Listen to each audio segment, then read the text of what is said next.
الحمد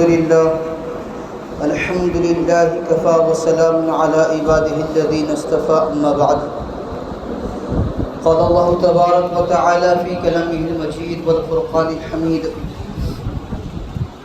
بعد أعوذ بالله من الشيطان الرجيم بسم الله الرحمن الرحيم الف لام میم ذلك الكتاب لا ريب فيه هدى للمتقين وقال تعالى في مقام آخر لو أنزلنا هذا القرآن على جبل لرأيته خاشعا متصدعا من خشية الله وتلك الأمثال نضربها للناس لعلهم يتفكرون وقال تعالى في مقام آخر إنا نحن نزلنا الذكر وإنا له لحافظون وقال تعالى في مقام آخر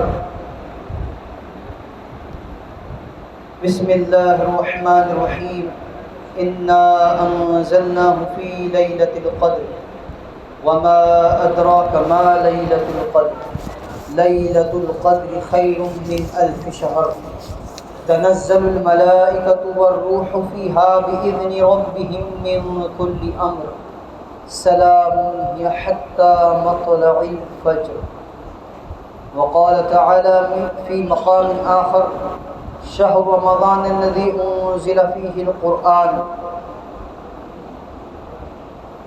عن عثمان بن عفان رضي الله تعالى عنه قال قال رسول الله صلى الله تعالى عليه وسلم خيركم من تعلم القرآن وعلمه وقال النبي صلى الله تعالى عليه وسلم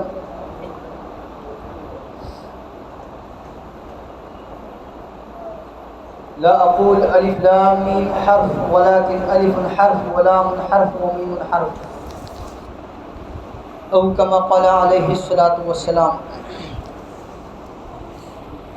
تو اگر نواز دے تو تیرا کرم ہے ورنہ تیری رحمتوں کا بدلہ میری بندگی نہیں ہے۔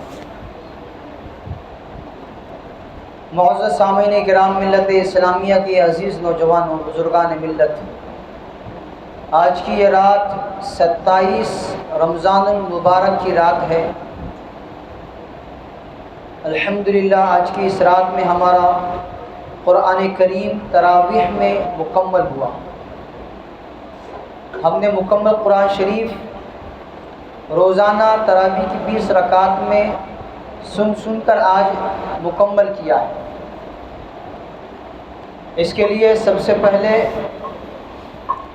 قرآن کریم کو ہم تک سنانے والے مکمل قرآن شریف ہم سن پائے، اس کے لیے قابل مبارکباد اور قابل شکریہ کے مستحق ہیں ہمارے حافظ صاحب۔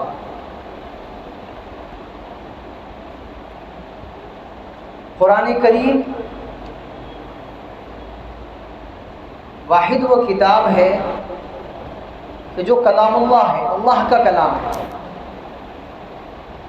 ایک ہوتی ہے کسی بڑے آدمی کی بات، کسی قابل وقار عزت دار آدمی کی بات، اور ایک ہے حق جل مجدہ کی بات ہے، اللہ کا کلام۔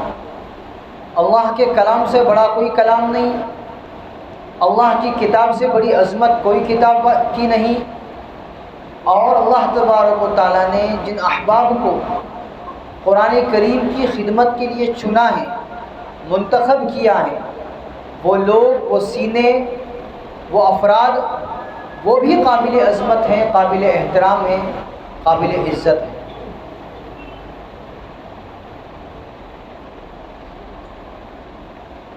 قرآن کریم ہم لحاف میں لپیٹ کر رکھتے ہیں۔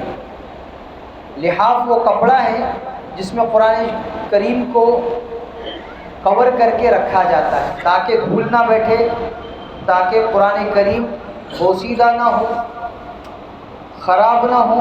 اس کی ایک رسپیکٹ ہے، اس کی ایک عزت ہے، اس کی ایک تعظیم ہے۔ اونچی جگہ پر رکھا جاتا ہے کہ عام کتابوں کے ساتھ خلط ملط نہ ہو، ہمارا پیر اس کی طرف نہ لگے، اس کا ہم خیال رکھتے ہیں۔ قرآن کریم کی طرف ہماری پیٹھ نہ ہو، اس کا ہم خیال رکھتے ہیں۔ یہ ساری چیزیں ہم اس لیے کرتے ہیں کہ ہم قرآن کریم کی عزت کرتے ہیں، اس کا احترام کرتے ہیں، اس کا ادب کرتے ہیں۔ تو بتائیے جس سینے میں قرآن کریم ہے اس کی عزت کتنی ہونی چاہیے، اس کا ادب کتنا ہونا چاہیے، اس کا احترام کتنا ہونا چاہیے۔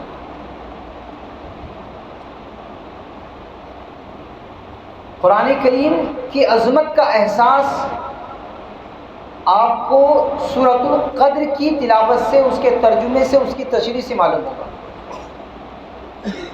یہ جو رات ہے جس میں ہم اور آپ جمع ہوئے ہیں، ہم جمع ہوئے ہیں کہ ہمیں شب قدر مل جائے، اس کی تلاش میں ہم جمع ہوئے ہیں۔ سیدنا ابو ہریرہ رضی اللہ عنہ روایت فرماتے ہیں، من قام لیلۃ القدر ایمانا و احتسابا غفر له ما تقدم من ذنبہ، جو آدمی لیلۃ القدر کی عبادت میں کھڑا ہو ایمان کے ساتھ، ثواب کی امید کے ساتھ اور احتساب کے ساتھ، اللہ تبارک و تعالیٰ اس کے پچھلے سارے گناہ معاف کر دیتے ہیں۔ اور آگے حضرت ابو ہریرہ رضی اللہ عنہ نبی اکرم صلی اللہ تعالیٰ علیہ وسلم سے نقل فرما رہے ہیں، من صام رمضان ایمانا و احتسابا غفر له ما تقدم من ذنبہ، رمضان المبارک کے جس نے روزے رکھے، ایمان کے ساتھ روزے رکھے، احتساب کے ساتھ روزے رکھے، اس کے بھی پچھلے سارے گناہ معاف ہو جاتے ہیں۔ حضرت عائشہ رضی اللہ عنہ نبی اکرم صلی اللہ تعالی علیہ وسلم کا ارشاد نقل فرماتی ہے کہ تحروا لیلۃ القدر من عشر الاواخر من رمضان، اور کما قال علیہ الصلوۃ والسلام کہ لیلۃ القدر کو رمضان المبارک کی آخری عشرے کی طاق راتوں میں تلاش کرو، 21 میں، 23 میں، 25 میں، 27 میں، 29 میں۔ 21 چلی گئی، 23 چلی گئی، 25 چلی گئی، اب یہ 27 بھی شب ہے۔ حضرت عبداللہ بن مسعود رضی اللہ عنہ فرماتے ہیں کہ جو آدمی یہ چاہتا ہے کہ لیلۃ القدر اس کو مل جائے، نصیب ہو جائے، اسے چاہیے کہ وہ سال بھر اللہ کی عبادت کرے، راتوں کو جاگا کرے، وہ ضرور لیلۃ القدر کو پالے گا۔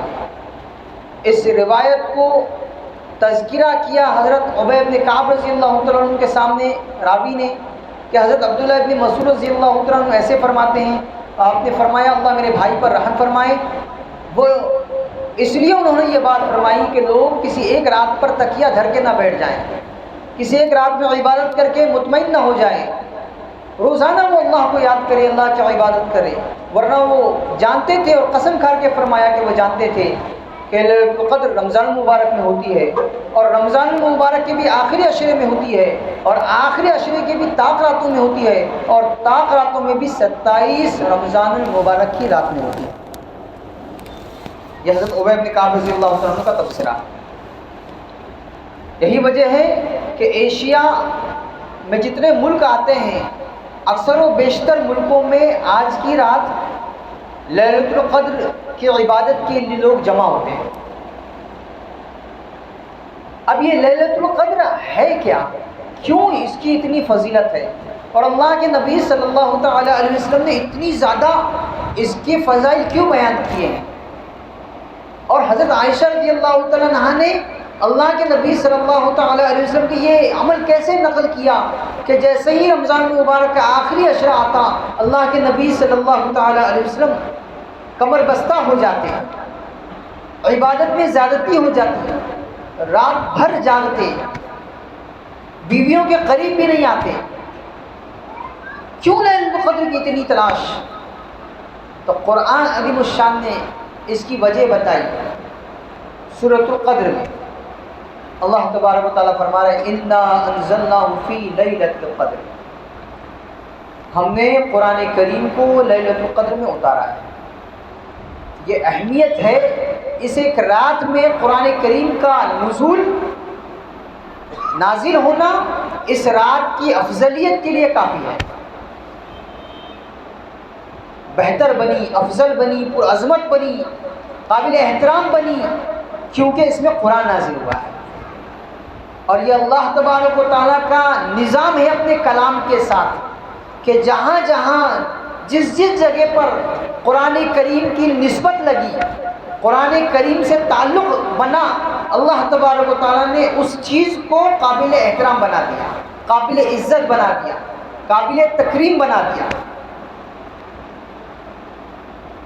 آپ جانتے ہیں پورا قرآن شریف 2 جگہ پر نازل ہوا ہے، ہجرت سے پہلے مکہ مکرمہ میں، ہجرت کے بعد مدینہ منورہ۔ مکی صورتیں ہیں، مدنی صورتیں ہیں، کوئی اور صورت نہیں ہے، یا تو وہ صورت مکی ہوگی یا صورت مدنی ہوگی۔ تو مکہ مکرمہ ام القریٰ بن رہا ہے۔ پوری دنیا کی سرزمین پر جتنے ملک آباد ہیں اور ان ملکوں میں جتنے شہر بسے ہوئے ہیں، ان تمام شہروں میں سب سے پرعظمت شہر، قابل احترام شہر، قابل عظمت شہر اور پورے دنیا کے ملکوں کا سردار شہر ام القریٰ مکہ مکرمہ کو اللہ نے بنایا۔ اور یہ قابل احترام بنا ہے کیونکہ اس میں قرآن کریم نازل ہوا ہے، اس سرزمین پر قرآن نازل ہوا ہے۔ مدینہ منورہ کے بارے میں آپ جانتے ہیں کہ ہجرت سے پہلے لوگ اس کو یثرب کہہ کے پکارتے تھے، اور وہاں کے بارے میں مشہور تھا کہ جو آدمی وہاں جاتا وہ بیمار ہو جاتا اس سرزمین پر۔ لیکن اللہ تبارک و تعالیٰ نے نبی اکرم صلی اللہ تعالیٰ علیہ وسلم کی وہاں ہجرت کروائی، وہاں قرآن نازل ہوا، تو وہ مدینہ منورہ بن گیا، قابل احترام شہر بن گیا۔ اب اس کو یثرب کہنا منع کیا گیا، اب اس کے بارے میں یہ کہنا کہ وہاں جا کے آدمی بیمار ہو جاتا ہے، اس سے منع کیا گیا۔ وہاں جا کے تو اب سکون ملتا ہے، وہاں جا کے تو اب صحت ملتی ہے، وہاں جا کے تو اب نبی اکرم صلی اللہ تعالی علیہ وسلم کے مواجہ شریف سے روحانیت ملتی ہے۔ اور یہ مدینہ منورہ کیوں بنا؟ کیونکہ اس میں قرآن نازل ہے۔ جس نبی پر اللہ تبارک و تعالیٰ نے اس قرآن کو نازل کیا، نبی اکرم صلی اللہ تعالی علیہ وسلم، آپ کو اللہ نے پورے نبیوں اور رسولوں کا سردار بنایا، امام الانبیاء، تمام انبیاء کے امام۔ قرآن کریم آپ پر نازل ہو رہا ہے، جو فرشتے لے کر آ رہے ہیں قرآن آپ کے پاس، اللہ کا میسج، اللہ کا کلام آپ تک پہنچا رہے ہیں، وہ فرشتے جبرائیل امین پورے فرشتوں کے سردار بن گئے۔ یہ نسبت کا اثر ہے، قرآن کریم کی نسبت کا اثر ہے۔ آپ کے کپڑے میلے ہو جائیں، آپ دوسرے میلے کپڑوں کے ساتھ ان کو دھو دیں گے، لیکن اگر غلاف قرآن کریم کا وہ غلاف، وہ کپڑا میلا ہو جائے تو آپ اپنے میلے کپڑوں کے ساتھ نہیں دھوئیں گے، الگ سے دھوئیں گے، کیونکہ اس کو قرآن سے نسبت ہے۔ تو جس جگہ جہاں جہاں قرآن کی نسبت لگی، وہ چیز محترم بن گئی، مکرم بن گئی، قابل عظمت بن گئی۔ تو اس رات میں قرآن نازل ہو رہا، تو رات کو بھی اللہ نے مبارک بنا دیا۔ پھر اللہ تبارک و تعالیٰ پوچھ رہے ہیں، قیامت تک کے آنے والی انسانیت سے پوچھ رہے ہیں، اور اس وقت جب قرآن نازل ہوا تو صحابہ اکرام سے پوچھ رہے ہیں، وما ادراک ما لیلۃ القدر، جانتے بھی ہو لیلۃ القدر کیا ہے؟ جس میں ہم نے اس قرآن کو نازل کیا وہ رات کیا ہے؟ جانتے بھی ہو؟ اس کی اہمیت تم کو معلوم بھی ہے؟ جب کسی چیز کی عظمت، احترام، اس کا اہم ہونا، اس کا بہت زیادہ قیمتی ہونا بتانا ہو، تو ہم بھی اپنے کسی عزیز سے، کسی نزدیکی سے پوچھتے، معلوم ہے کیا ہے؟ جانتا ہے یہ کہاں کی چیز ہے؟ اس کو اہمیت دلانے کے لیے۔ تو ایسی اللہ نے اہمیت کو اجاگر کرنے کے لیے پوچھا ہے، وما ادراک ما لیلۃ القدر۔ اب انسان بے بس ہے، عاجز ہے، کمزور ہے، اللہ کے پوچھنے پر وہ کیسے بتا سکتا ہے کہ لیلۃ القدر کیا ہے، کس اہمیت کی حامل ہے؟ اس لیے خود اللہ تبارک و تعالیٰ نے فرمایا، لیلۃ القدر خیر من الف شہر۔ دیکھیے یہ نسبت کا اثر کہ لیلۃ القدر 1000 مہینوں سے زیادہ افضل ہے۔ 1000 مہینے 83 برس 4 ماہ کا زمانہ ہوتا ہے۔ اسے ایک رات میں کوئی بندہ عبادت کرے گا، اس کو 83 برس 4 ماہ عبادت کا ثواب ملے گا، چاہے جو عبادت کرے۔ لیلۃ القدر میں اس نے نماز پڑھی 83 برس 4 ماہ تک نماز پڑھنے کا ثواب، لیلۃ القدر میں اس نے تسبیح پڑھی 83 برس 4 مہینہ تسبیح پڑھنے کا ثواب، لیلۃ القدر کی رات میں اس نے صدقہ کیا 83 برس 4 ماہ صدقہ کرنے کا ثواب، قرآن کریم کی اس نے تلاوت کی لیلۃ القدر کی رات میں 83 برس 4 ماہ قرآن کریم تلاوت کرنے کا اس کو ثواب۔ جو عمل کرے گا، جو بھلائی کرے گا، اس بھلائی کا اجر اور ثواب اس کو ایسے ملے گا جسے 83 برس 4 ماہ کی مدت کا ثواب اس کو ملا۔ یہ ہے اہمیت قرآن کریم، اور اسی پر بس نہیں کیا، فرمایا تنزل الملائکۃ والروح فیہا باذن ربہم من کل امر سلام، فرشتے اترتے ہیں اس رات میں۔ احادیث مبارکہ میں ملتا ہے کہ جبرائیل علیہ السلام فرشتوں کی جماعت کے ساتھ لیلۃ القدر میں زمین پر اترتے ہیں، اور ہر اس بندے سے جو نماز پڑھ رہا ہو، ذکر کر رہا ہو، تسبیح کر رہا ہو، عبادت میں مشغول ہو، چاہے وہ جہاں ہو، اپنے گھر میں ہو، جنگل میں ہو، کشتی میں ہو، پانی میں ہو، خشکی میں ہو، جو چاہے جہاں پر ہو، وہ ایمان والا ہے، اس سے مصافحہ کرتے ہیں، اور فرشتے مغفرت کی دعائیں کرتے ہیں ان لوگوں کے لیے جو آج کی رات اور لیلۃ القدر کی رات میں جاگتے ہیں۔ جبرائیل امین اتر رہے ہیں، فرشتوں کی جماعت کے ساتھ اتر رہے ہیں، اور سلامتی لے کر آ رہے ہیں، اور یہ سلامتی کا معاملہ صبح صادق تک چلتا رہتا ہے۔ لمیٹڈ وقت نہیں ہے کہ گھنٹے بھر کا وقت دیا گیا ہے، 2-4 گھنٹے آپ کو دیے گئے ہیں، اس میں ہی آپ کو عبادت کرنی ہے، اس میں ہی جو کچھ آپ کو کرنا ہے وہ کرنا ہے، نہیں، صبح صادق تک آپ عبادت کر سکتے ہیں۔ یہ پوری رات عبادت کے لیے ہے۔ شروع کے حصے میں عبادت کر کے آپ تھک گئے، تھوڑا سو جائے، پھر اٹھ کر عبادت کریں۔ آپ کو ایسے لگ رہا ہے کہ مجھے شروع وقت میں عبادت نہیں کرنی، تو ابھی سو جائیں، تھوڑے دیر کے بعد اٹھ جائیں، پھر عبادت کریں۔ یعنی پوری رات سلامتی کی رات، پوری رات فضیلت کی رات، اللہ کے تقرب کی رات۔ اور ایک فضیلت وہ ہوتی ہے جو احادیث میں ملتی ہے، ایک فضیلت وہ ہوتی ہے جو کوئی اللہ والا بزرگ بتاتے ہیں، اولیاء اکرام بتاتے ہیں، بزرگان دین بتاتے ہیں، ایسے کر لو اچھا رہے گا، ویسے کر لو اچھا رہے گا۔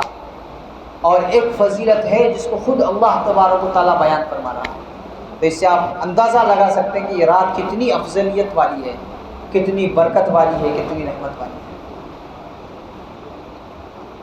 صبح صادق تک اللہ کی سلامتی نازل ہوتی رہتی ہے،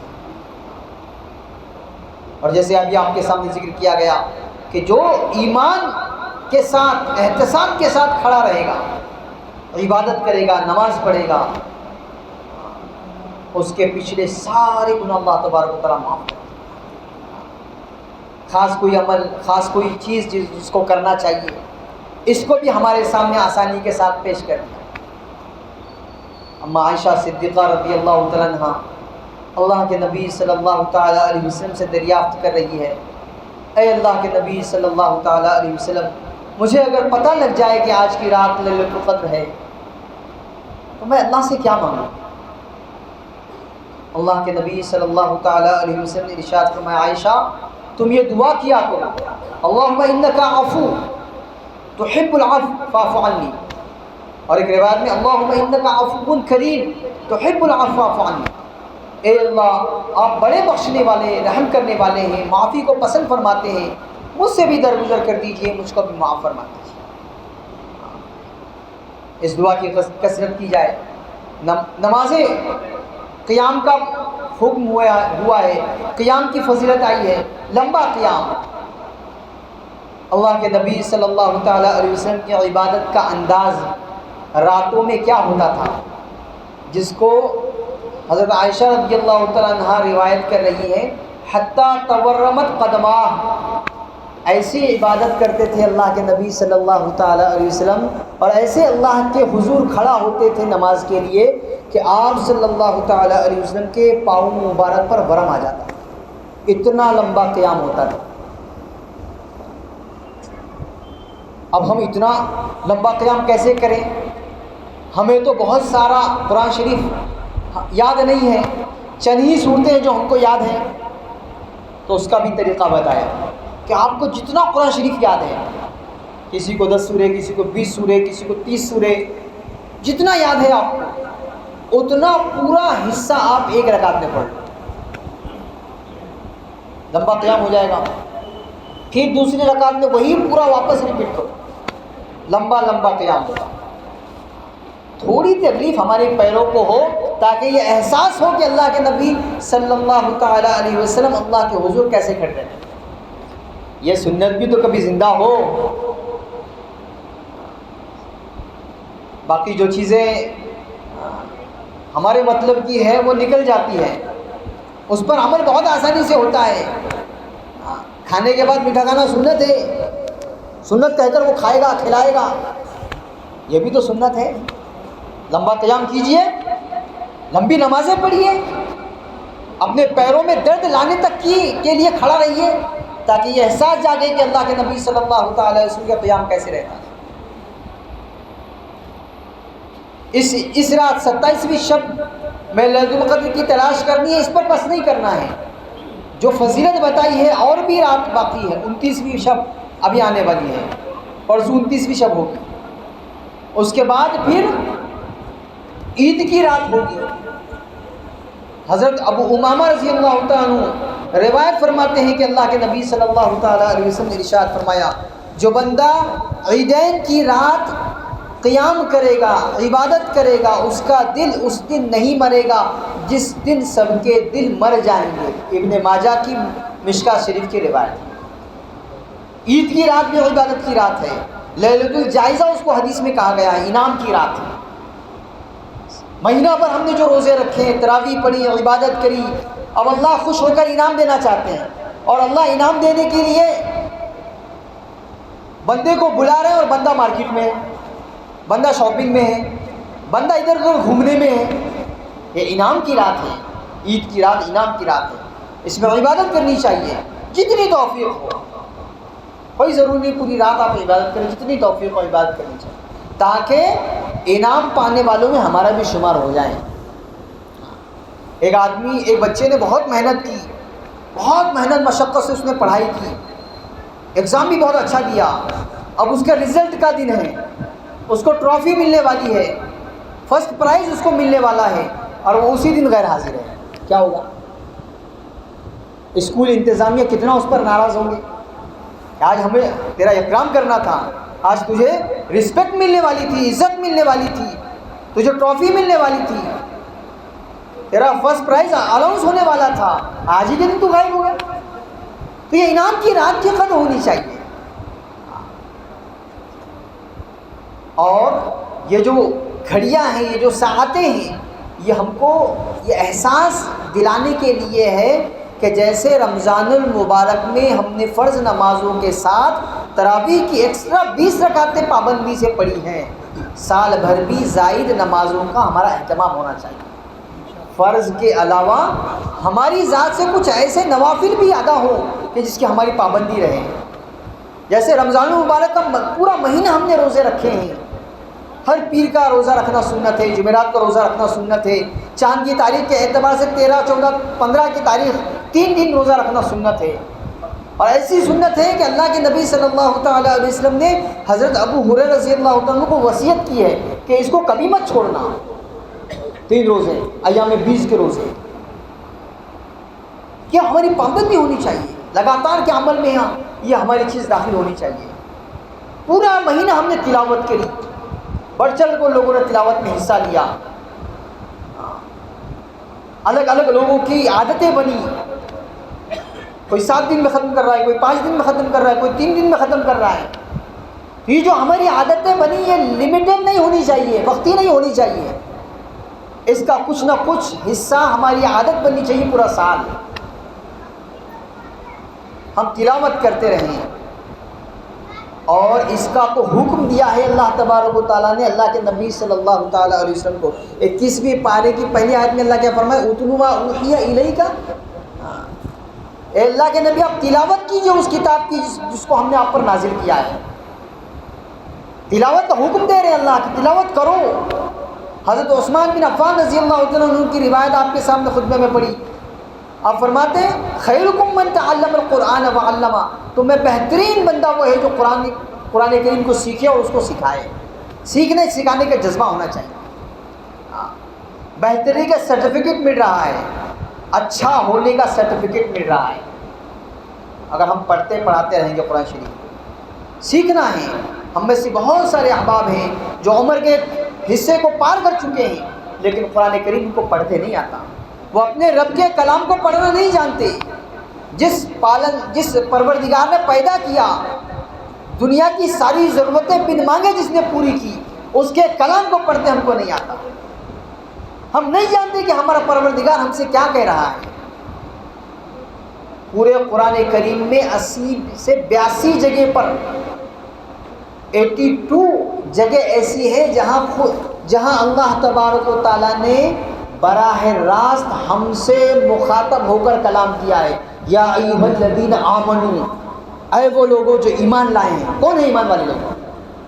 آج ہمارے اس مسجد میں کون ہے ایمان والے لوگ؟ ہم ہی تو ہیں جو اللہ پر، اللہ کے نبی صلی اللہ تعالیٰ علیہ وسلم پر ایمان لائے. اللہ ہم سے مخاطب ہیں اور ہم نہیں جانتے کہ اللہ کیا فرما رہے ہیں. جاننا چاہیے، سیکھنا چاہیے. اللہ کے نبی صلی اللہ تعالیٰ علیہ وسلم نے اس کی فضیلت بتلائی. صرف آپ ناظرہ پڑھ رہے ہیں، قرآن کریم کو آپ پڑھ رہے ہیں، عربی زبان سے آپ واقف نہیں، آپ صرف تلاوت بھی کر رہے ہیں، تو فرمایا ہر حرف پر 10 نیکی دینے کا اللہ وعدہ کرتا. اور ایک ایسی مثال دی ہے کہ آپ دنگ رہ جائیں گے. فرمایا لا اقول الف لام میم حرف، میں نہیں کہتا پورا الف لام میم حرف ہے. مثال دینے کے لیے جس لفظ کو چنا ہے الف لام میم، فرمایا اس کا معنی کس کو بھی نہیں معلوم. جب یہ لفظ آتا ہے تو ترجمہ کرنے والے ترجمہ کرتے ہیں اللہ اور اس کے رسول بہتر جانے اس کے معنی.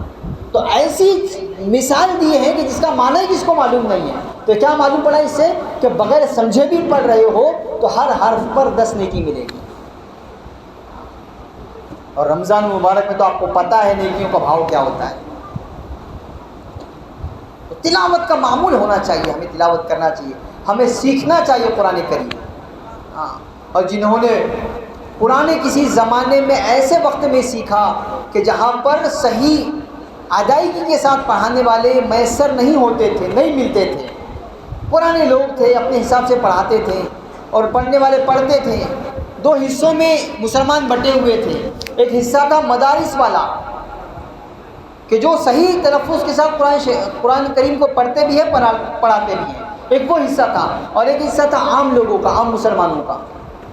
وہ بچے جو اسکول جاتے ہیں، کالج جاتے ہیں، گھر رہتے ہیں، مدرسہ نہیں جاتے ہیں، ان کا ایک مستقل ایک الگ طریقے کا قرآن پڑھتے تھے. ان کے نہ تلفظ صحیح ہوتے تھے نہ ان کی ادائیگی صحیح ہوتی تھی. لیکن اللہ نے کرم فرمایا کہ اب الحمدللہ وہ جو ایک خلا تھی، وہ ایک جو علیحدگی تھی، وہ اب دور ہو گئی. اب ہر مسجد میں مکتب آ گیا، ہر مسجد میں پڑھانے والے علماء آ گئے، حفاظ آ گئے، قراء آ گئے. اور تو اور اللہ نے کرم فرمایا ہماری امت کی بہن بیٹیوں کے لیے عالمہ آ گئی. صحیح تلفظ کے ساتھ پڑھانے والی خواتین ملنے لگی، مستورات ملنے لگی کہ جن کے پاس جا کر سیکھا جا سکتا ہے، پڑھا جا سکتا ہے.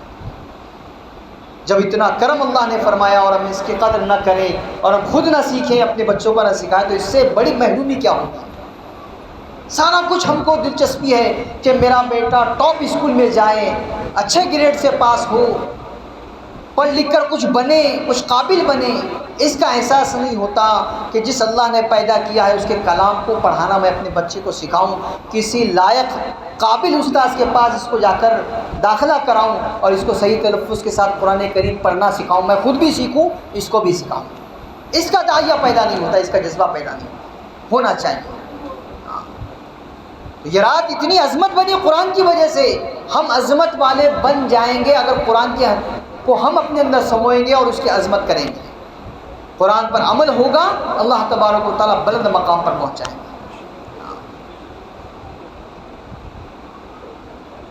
آج قرآن کریم سے دوری کی وجہ سے نت نئے حالات مسلمانوں پر آ رہے ہیں، نت نئے حالات، اور جو عمل کر رہے ہیں وہ ڈٹے ہوئے ہیں. فلسطینی مسلمان چھوٹے چھوٹے بچے ہیں، آپ کے پاس موبائل ہے اور اب تو دنیا بھر کی چیزیں موبائل میں آ گئی، تو آپ اس ذریعے سے بھی دیکھیے کہ باہر ملکوں کے چھوٹے چھوٹے بچے کیسے بہترین قرآن پڑھ رہے ہیں، عش کریں گے آپ ایسا قرآن پڑھتے ہیں، بدن پر سیدھے کپڑے نہیں ہیں، بال بکھرے ہوئے ہیں، چہرہ مٹیالہ ہے، مٹی سے لتا ہوا ہے، لیکن جب زبان کھول کر قرآن پڑھتے ہیں تو ایسا پڑھتے ہیں کہ آدمی رو پڑتا ہے۔ کیا ہمارے بچے نہیں پڑھ سکتے ایسا قرآن؟ کیا ہمارے اندر یہ جذبہ نہیں آنا چاہیے کہ میں بھی میرے بیٹے کو ایسے ہی سکھاؤں جیسے ہی بچہ پڑھ رہا ہے؟ کم از کم ہماری اولاد، ہمارے بچے اس قابل بن جائیں کہ اگر امام صاحب کسی وجہ سے نہیں آ رہے ہیں تو ہمارا بچہ مصلی پر رک کر نماز ایسی پڑھا سکے، ایسا قرآن اس میں پڑھ سکے کہ نماز فاسد نہ ہو، نماز خراب نہ ہو، سب کی نماز ہو جائے، کم از کم ایسا اور اس قابل تو ہمارا بچہ بن جائے۔ اس کے لیے صرف مدرسے میں ہی ڈالنا ضروری نہیں ہے، آپ اپنے گھر میں بھی رکھ کے اپنے بچے کو اس قابل بنا سکتے ہیں۔ بہت اچھی بات ہے آپ حافظ بنا رہے ہیں، آپ عالم بنا رہے ہیں، آپ مدرسے کے حوالے کر رہے ہیں، بہت اچھی بات ہے، اگر کر پا رہے ہیں تو اس سے بڑی کوئی بات نہیں، لیکن اگر کسی وجہ سے نہیں کر پا رہے ہیں تو ایسا نہیں ہے کہ بالکل ہی محروم کر دینا ہے، اس قابل آپ بنا سکتے ہیں اپنے بچے کو اپنی نگرانی میں رکھ کر بھی کہ وہ مصلی پر کھڑے رہ کر صحیح تلفظ کے ساتھ، صحیح حروف کی ادائیگی کے ساتھ قرآن کریم کو پڑھ کر لوگوں کی نماز درست کرا سکیں۔ آپ اس قابل بنا سکتے ہیں اپنے بچوں کو، یہ فکر ہونا چاہیے، داعیہ ہونا چاہیے۔ اسی لیے مکاتب کا جال پھیلایا ہوا ہے، جگہ جگہ پہ مکاتب ہے، الگ الگ وقتوں میں مکتب چل رہے ہیں، اس کی قدر ہونی چاہیے، اور ان علماء کرام کی قدر ہونی چاہیے کہ جو اپنا وقت دے رہے ہیں، پڑھا رہے ہیں۔ جیسے ہم دنیا بھر کے ٹیچرز کو، پڑھانے والوں کو عزت دیتے ہیں، ان کی رسپیکٹ کرتے ہیں، تو یہ علماء کرام بھی حقدار ہیں کہ ان کی عزت کی جائے، ان کا اکرام کیا جائے، ان کی بے حرمتی سے اپنے آپ کو بچایا جائے۔ تو یہ جو موقع پر اللہ تبارک و تعالیٰ ایسے مواقع فراہم کرتے ہیں، ایسی راتیں دیتے ہیں تاکہ بندہ تھوڑی سی جد و جہد کر کے اس مقام کو پالے جہاں تک اللہ اس کو پہنچانا چاہتے ہیں۔ دیکھیے آپ نے سنا ابھی 83 برس 4 ماہ کا زمانہ، ایسے تو کم ہی لوگ ہیں کہ جو اتنی بڑی عمر بھی پا رہے ہیں، 10 میں 2-4 ایسے ہوتے ہوں گے جو 80 پار کر کے دنیا سے جاتے ہوں گے۔ تو اتنی تو ہماری عمریں بھی نہیں ہے، ہماری عمریں بھی اتنی نہیں ہے جتنی اللہ تبارک و تعالیٰ ثواب دے رہے ہیں۔ تو کوشش ہونی چاہیے، جد و جہد ہونی چاہیے۔ علامہ ابن قیم رحمۃ اللہ علیہ فرماتے ہیں کہ اگر مجھے یہ بات معلوم ہو جائے کہ لیلۃ القدر پورے سال کی راتوں میں گھومتی ہے تو میں ہر رات عبادت کروں گا، تو یہ 10 راتیں کیا بڑی بات ہے، ابن قیم رحمۃ اللہ علیہ فرما رہے ہیں، کیونکہ اس کا جو ثواب وہ اتنا ہے 83 برس 4 ماہ کا زمانہ کہ سال بھر بھی اگر اس کو حاصل کرنے کے لیے کوشش کرنا پڑے تو کوئی بعید بات نہیں، کوئی بڑی بات نہیں۔ تو ہمارے لیے تو اور آسانی کر دی ہے اللہ کے نبی صلی اللہ تعالیٰ علیہ وسلم نے کہ ہم کو فرمایا رمضان المبارک کے آخری عشرے کی طاق راتوں میں 5 راتیں ہیں صرف، اس میں بھی اگر ہم جد و جہد نہ کریں، کوشش نہ کریں، اپنے آپ کو نہ جگائیں، نہ مجاہدہ کریں تو پھر کیا ہوگا؟ کوشش کرنی چاہیے، اور عبادت چاہے جو ہے کرنی ہے، کوئی مخصوص عبادت کا ذکر نہیں ہے، جیسے آپ کو ابھی بتایا ایک مخصوص دعا ہے، اس کا اہتمام، اس کے علاوہ آپ چاہے جو عبادت کر سکتے ہیں۔ لیکن ایک دوسرا پہلو ہے کہ جس سے بچنا ہے، یہ جو راتیں اللہ تبارک و تعالیٰ ہمیں اور آپ کو عطا فرماتے ہیں اپنے تقرب کے لیے، اپنا نزدیکی بنانے کے لیے، ہمارے گناہوں کو معاف کرانے کے لیے، یہ راتیں کہیں ضائع نہ ہوں، برباد نہ ہوں، کہیں ہم اس کو گنوا نہ دیں غفلتوں کے ساتھ، لا یعنی باتوں کے ساتھ، باہر گھوم پھر کر، گپ شپ کر کے۔ ہمیشہ آپ کے سامنے یہ بات آتی ہے کہ ایک صاحب سے بات وغیرہ سب ہونے کے بعد جب رات کا آغاز ہوا، کچھ بات پر بات چلی، فجر کر دی انہوں نے، بیٹھے بیٹھے ہی فجر کر دی، پوری رات نان اسٹاپ بولتے رہے، نہ وہ تھکے نہ سننے والے کو تھکایا۔ ایسا نہیں ہونا چاہیے، جتنی ہمارے بس میں ہم عبادت کریں، اللہ کی رضا والے کام کریں، اور ہر اس چیز سے اپنے آپ کو بچائیں کہ جو ہمیں اللہ کا تقرب حاصل کرنے سے مانع ہو رہی ہے، رکا رہی ہے۔ اور آخری چیز، اگر عبادت نہ کر سکے ہم تو سو جائیں۔ تھوڑا پہلے جیسے ہم الحمدللہ ابھی تو رمضان المبارک کا مہینہ چل رہا ہے، ہم سحری کے لیے اٹھے تو آ رہے ہیں، سحری ہم کریں گے، تھوڑا اور پہلے اٹھ جائیں، چند رکعت تہجد پڑھ لیں۔ اگر اللہ نے چاہا ہماری تہجد لیلۃ القدر میں واقع ہو گئی تو کیا ہوگا؟ 83 برس 4 ماہ تک تہجد پڑھنے کا ہم کو ثواب ملے گا۔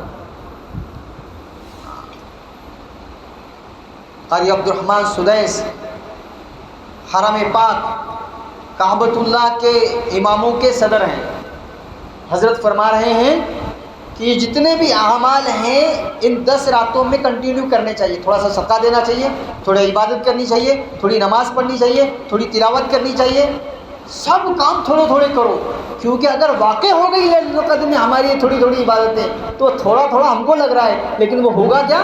83 برس 4 ماہ تک عبادت کا ثواب، 83 برس 4 ماہ تک ہر اس عمل کا ثواب جس کو ہم کر رہے ہیں، اس لیے کرنا چاہیے۔ اور اپنے آپ کو مجاہدے کے ساتھ اس میں لگانا چاہیے، جیسے ابھی بتایا لمبا قیام ہو، لمبی نمازیں ہو، اور جیسے بہت سارے احباب اس کے شوقین ہوتے ہیں کہ ایسی راتوں میں جب ان کو موقع ملتا ہے وہ تو صلاۃ التسبیح پڑھتے ہیں، بہت اچھا عمل ہے ماشاءاللہ، پڑھنا چاہیے، لیکن ضروری نہیں کرنا ہے کہ اگر میں آج کی رات صلاۃ التسبیح نہیں پڑھوں گا تو میری رات ادھوری رہ جائے گی، یا مجھے کوئی گناہ ہوگا، یا میرے ثواب میں کچھ کمی آ جائے گی، ایسا نہیں ہے۔ وقت ہے، موقع ہے، آپ کو پڑھنے کا دل بول رہا ہے، تنہائی میں پڑھیے، ادا کیجئے، اس کا ڈھنڈورا مت پیٹیے، لوگوں کو بتاتے مت پھریے کہ یہ ہو رہا ہے، ایسے ہو رہا ہے۔ سیکھنا سکھانا الگ بات ہے کہ ایک آدمی کو مستحضر کرانے کے لیے آپ یاد کرا رہے ہیں، آپ بتا رہے ہیں کہ اتنی تسبیح ہے، اتنی مرتبہ پڑھنی ہے، زیادہ چرچا نہ ہو۔ اور یہ جو عبادتوں والی راتیں ہیں، آپ اگر احادیث مبارکہ میں غور کریں گے، جتنی بھی حدیث فضائل کی ملتی ہیں، آپ کو اگر آپ اس کو دیکھیں گے تو آپ کو ملے گا اللہ کے نبی صلی اللہ تعالیٰ علیہ وسلم اپنی ذات سے عبادت کر رہے ہیں، صحابہ اکرام کو تلقین کر رہے ہیں، اجتماعیت کے ساتھ گروہ بنا کر جمع کر کے عبادت نہیں کرائی جا رہی۔ حضرت عائشہ رضی اللہ تعالیٰ عنہ کیا فرما رہی ہے؟ اللہ کے نبی صلی اللہ تعالیٰ علیہ وسلم ازار بند کو مضبوطی سے باندھ لیتے تھے، راتوں رات جاگتے تھے، اپنے گھر والوں کو جگانے کا اہتمام فرماتے تھے۔ یہ آپ کا اپنا عمل تھا، آپ اپنے عمل میں اس کو لاتے تھے۔ ایسا نہیں تھا کہ مسجد نبوی میں سارے صحابہ کو جمع کر دیا کہ آج 21ویں شب جمع ہو جاؤ، آج 23ویں شب جمع ہو جاؤ، آج 25ویں شب جمع ہو جاؤ، آج 27ویں شب جمع ہو جاؤ، آج 29ویں شب جمع ہو جاؤ۔ ہر گھر مسجد بنتا تھا، ہر گھر عبادت ہوتی تھی، ہر گھر میں تلاوت ہوتی تھی، ہر گھر میں قیام اللیل ہوتا تھا، رات کا جاگنا، رات کی عبادت ہوتی تھی۔ اور یہ پورے سال کا معمول تھا صحابہ کرام کا۔ ان کے گھروں کی قندیلیں، چراغیں روشن ہوا کرتے تھے۔ آپ کو اس سے پہلے بھی کوئی جمعہ میں یاد ہوگا، آپ کو بتایا گیا تھا، ایک بادشاہ یہ اعلان کر رہا ہے کہ میں اپنے بیٹے کا نکاح کرانا چاہتا ہوں، ہمارے اس شہر میں جتنے گھرانے میں حافظہ بچیاں ہیں وہ آج کی رات قندیل روشن رکھیں، چراغ روشن رکھیں۔ پورے شہر کی قندیلیں روشن تھیں، ہر گھر میں حافظہ بچی تھی۔ پریشان ہو گیا، ابھی کیسے ہوگا؟ پھر اس نے اعلان کرایا کہ حافظہ ہونے کے ساتھ ساتھ موطا امام مالک جو بچیاں پڑھ چکی ہیں، حدیث کی بہت بڑی کتاب ہے، وہ اپنے گھروں کے قندیل اور روشن دان کو روشن رکھیں۔